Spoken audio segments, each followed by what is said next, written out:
So in advanced settings here, when you are using any of the advanced modes, you can set how you want the inverter to prioritize what it does with the electricity that comes in from the grid and from the array.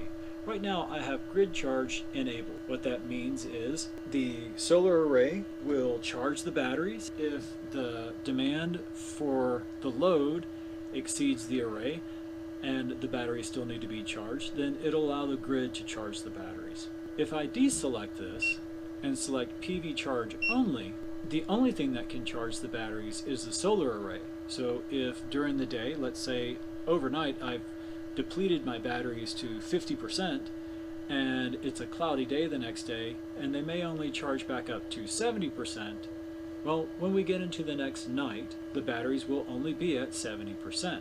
We can also set it for PV charge only and battery first. As long as you have battery first selected, it will divert all power to charging the batteries first. Once the batteries are at 100%, then the inverter will power the loads. In my case, I want grid charged, and I want to allow the inverter to simply manage what gets charged and what gets powered with whatever the input is coming in from the solar, the battery, or the grid. CT power limit. If you are set up for grid feed, you can set how much power can go to the grid from the inverter. So for instance, it's a 10,000 watt inverter.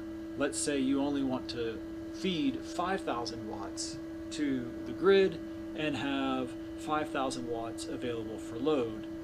If you were feeding the grid, you would set that limit here at 5,000. This allows you to mitigate the capacity that's available when doing a grid feed.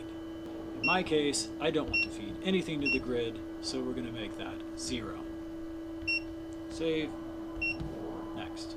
If we were doing a grid feed, we would set this grid historicity to 5 or 10%. Because we are doing no grid feeding, mine is set to 0.